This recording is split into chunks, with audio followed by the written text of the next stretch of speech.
हाँ चलो ठीक है। वह मैं कहेंगे। नारद जी बोले हे नाथ, ये सब प्राणी अनेक योनियों में उत्पन्न होकर जिन निज पाप कर्म से क्लेशित हो रहे हैं, हे महाराज जिस छोटे उपाय से क्लेश दूर हो सके वो उपाय सुनना चाहता हूँ। भगवान बोले समस्त जनों पर कृपा कर, तुमने बहुत अच्छा प्रश्न पूछा है। जिसके करने से मनुष्य मोह से छूट जाए ऐसा मैं उपाय कहता हूँ, सुनो।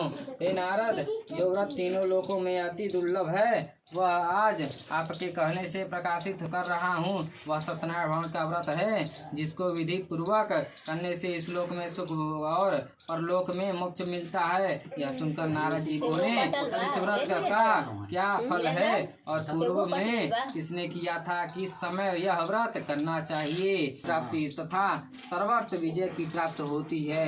इस व्रत से मनुष्य भक्ति श्रद्धा युक्त किसी भी दिन सायंकाल में सत्यनारायण की पूजा करे और भाई बंधुओं तथा ब्राह्मणों के साथ धर्म युक्त सवा शेर उत्तम नैवेद्य भोग लगावे। केले का फल, घी, दूध, गेहूं का आटा हिसाब तथा चूड़, गेहूं का चूड़ न हो तो चावल का चूड़ खाड़ अथवा गुड़ मिलावे। सवा पाव अथवा सवा शेर के हिसाब में मिलाकर भक्ति से सत्यनारायण के नैवेद्य भोग लगावें। बंधुओं के साथ कथा सुनकर ब्राह्मणों को दक्षिणा दें तथा सिद्ध सत्यनारायण के प्रसाद को अपने भाई बंधुओं के साथ खाकर रात्रि में नृत्य गीत का करें।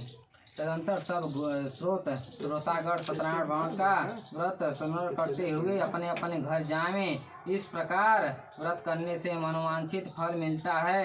विशेषकर इन कलिकाल में पृथ्वी पर इसके बढ़कर दूसरा कोई उपाय नहीं है। हे नारद, जिन्होंने इस व्रत को पहले किया था वह कथा सुनो। काशीपुरी में निर्धन सतानंद नामक एक ब्राह्मण जुच्छा पिपासा से दुखित नित्य पृथ्वी पर भिक्षा मांगने हेतु घूमता था। ब्राह्मण प्रेमी भगवान नारायण ने दुखित ब्राह्मण को देखकर बूढ़े ब्राह्मण का रूप धारण कर आदि आदर से पूछा, हे विप्र, किस कारण पृथ्वी पर आप नित्य घूमा करते थे हैं? यह हमारी सुनने की इच्छा है। यदि आपकी इच्छा हो तो कहिए। ब्राह्मण बोला, हे अत्यंत दरिद्र हूँ, भिक्षा के लिए पृथ्वी पर भ्रमण करता हूँ। यदि आप कुछ जानते हो तो कृपया कर पूर्ण रूप से कहिए। वृद्ध ब्राह्मण बोले, हे द्विज श्रेष्ठ मनोथर को इस सिद्ध करने वाला उत्तम सुरस्त सत्यनारायण का व्रत करो, जिसके करने से मनुष्य सब दुखों से छूट जाता है। वो वृद्ध ब्राह्मण रूपी श्री सत्यनारायण के व्रत से निधान ब्राह्मण को बताकर आपका अनंतर ध्यान हो गए। तदंतर ब्राह्मण सतानंद के मन में निश्चय किया कि मैं कल ही श्री सत्यनारायण का व्रत करूंगा। इस चिंता में ब्राह्मण को रात भर नींद नहीं आई। सुबह उठकर उसने यह निश्चय किया कि मैं सब दिनों से अधिक द्रव्य मिला। द्रव्य से उसने अपने भाइयों के साथ श्री सत्यनारायण का व्रत किया। उसने उसके प्रभाव से दुखों से छूटकर सर्व संपत्ति से युक्त होकर हो गया। तब वह व्रत के प्रभाव से सतानंद नगर भर में श्रेष्ठ माना जाने लगा, मानने जाने लगा। तभी से वह ब्राह्मण हर महीने व्रत करने लगा। भगवान ने कहा, सतानंद द्वारा किया गया हुआ जिससे सत्यनारायण का व्रत पूजन है। इसको जानकर जो मनुष्य व्रत करता है वह सब पापों से छूट जाता है, मोक्ष को पाप जाता है। जिस प्रकार पृथ्वी में इस व्रत को मनुष्य करेंगे उनका दुख अवश्य नष्ट हो जाएगा। इसी श्री पुराणे रेवाखंडे श्री सत्यनारायण द्वितीयोध्याय समाप्त है। सौनक विष्णु भगवान ने जिस तरह कहा था वह तुमसे मैंने कहा, और दूसरी बात जो वो है पूछो। सौनकादि बोले, हे सूत जी, वह ब्राह्मण के बाद इस व्रत को किसने किया वह सुनने की इच्छा है। सूत जी बोले, हे मुनियों, जिसने व्रत को किया वह मुनि सुनिए। एक समय निज धर्मानुसार जिन ब्राह्मण बंधुओं के साथ व्रत को करने को उद्यत हुआ था, उसी समय एक लकड़हारा वहां आया।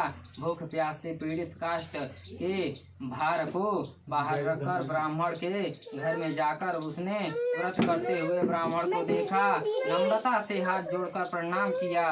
बोला, आप क्या कर रहे हैं? इसके करने से क्या फल होता है?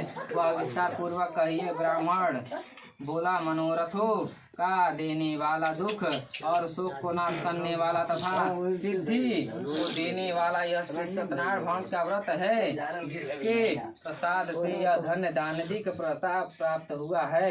यह सुनकर लकड़हारा प्रसन्न हुआ। तब प्रसाद को खाकर और जल पीकर वह भगवान श्री सत्यनारायण भगवान का ध्यान करता हुआ अपने नगर को चला गया। आज लकड़ी बेचने के बाद जो द्रव्य प्राप्त होगा उसी में सत्यदेव की मैं उत्तम व्रत को अवश्य करूंगा। ऐसा मन में विचार कर उसने लकड़ी को सिर पर रखा। जहाँ धनी लोग रहते थे उस नगर में गया। उस दिन लकड़हारे को दुगना धन प्राप्त हुआ। वह अंत प्रसन्न होकर सुंदर केले के फल, शक्कर, दूध, घी, गेहूं का चूड़ सबको समय मात्रा में लेकर घर को आया। अपने भाई बंधुओं को बोला कर विधि से सत्यनारायण भगवान का व्रत किया। उस व्रत के प्रभाव से लकड़हारा धन्य पुत्र से युक्त हो गया। इसी लोक में सुख भोग पाकर अंत में सत्यलोक को चला गया। हे मुनिगण, मैं और कथा कहता हूँ और उसको सुनिए। पुराणे रेवा खंडे श्री सत्यनारायण भगवान तृतीयोध्याय समाप्त। बजाइए मामा। में श्रेष्ठ उल्का मुख नामक एक जितेंद्रिय राजा था। वह सदैव देव मंदिर जाया करता था। वह ब्राह्मण को नित्य धन देकर संतुष्ट किया करता था। उसकी कमल के सुंदर मुख वाली प्रमुग्धा पत्नी थी। वह अपनी स्त्री के साथ भद्रशिला नदी के तट पर सत्यदेव का व्रत करता हुआ देखकर उसी समय वहाँ एक बनिया आया। वाणिज्य के लिए बहुत धन से परिपूर्ण नाव को नदी के तीर पर लगा कर आप तट पर उतर गया। वह राजा को व्रत करता हुआ देखकर नम्रता से पूछने लगा। साधु बोला, हे राजन, आप यह क्या करते हैं? वह उनसे भक्ति पूर्वक कहिए, सुनने की इच्छा है। राजा बोला, हे साधु, यह अति तेजस्वी विष्णु भगवान का पूजन है, जो अपने बांधवों के साथ पुत्रादि प्राप्ति की इच्छा से किया जाता है। तब बनिया नमस्कार कर बोला, हे राजन, इस व्रत को मुझसे कहिए, यह मैं भी करूँगा। कारण है कि मेरे भी संतान नहीं है, इस व्रत से अवश्य होगी।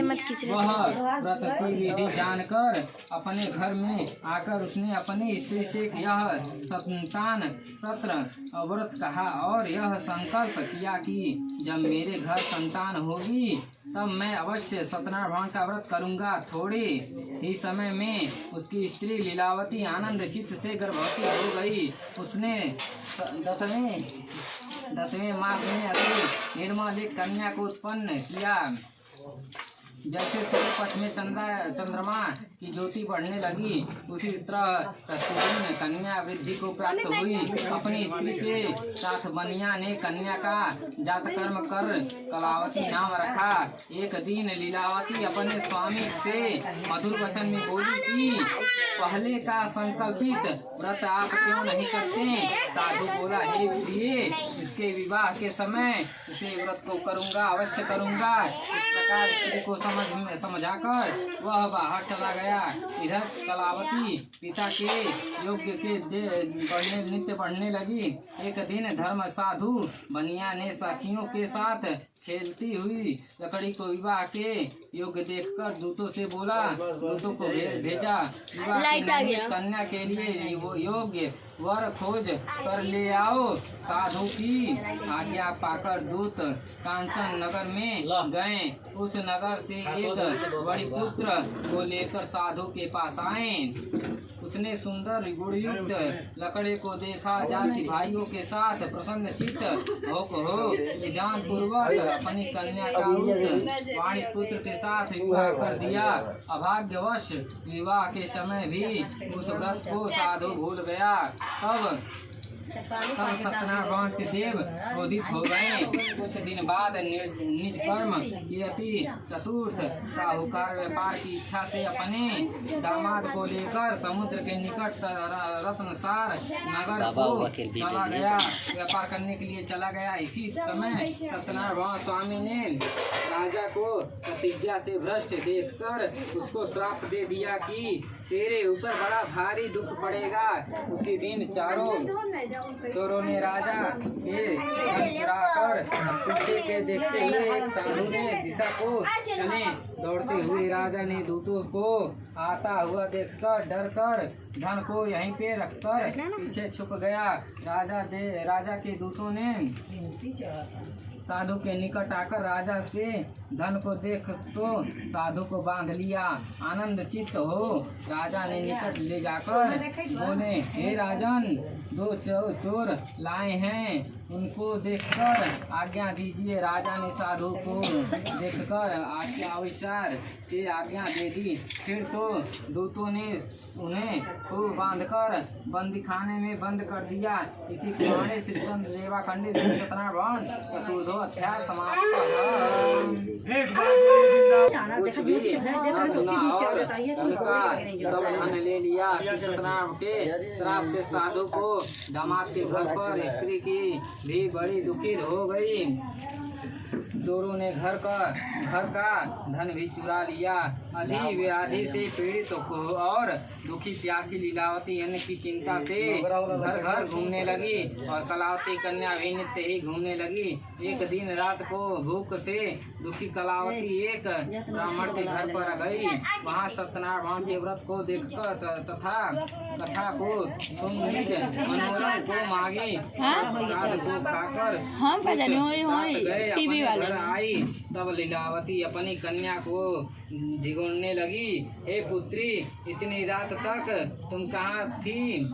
तेरे मन में क्या है? तब कन्या माता से बोली, हे माता, मनोरथ को परिपूर्ण करने वाले श्री सत्यनारायण का व्रत ब्राह्मण के घर देखी हूँ। लीलावती कन्या कलावती का वचन सुनकर श्री सत्यनारायण का व्रत को करने के लिए उदित हुई। परिव्रता प्रतिव्रता साधु की स्त्री अपनी कन्या सहित बंधु बंधुओं के साथ सत्यनारायण के व्रत किया। उसने सत्यदेव से यह दिव्य वर मांगा, हे सत्यदेव, हमारे पति और दामाद जल्दी अपने घर आवे। मेरे पति और दामाद के अपराध को आप क्षमा करें, योग्य हैं, अतः क्षमा कीजिए। इससे सत्यनारायण स्वामी संतुष्ट हो गए और चंद्रकेतु राजा को स्वप्न दिखाया कि हे राजन, कल सवेरे ही दोनों सज्जन बनियों को छोड़ देना और उनका धन भी जो तुमने लिया है वह सब दे देना, नहीं तो तुम्हारा धन पुत्र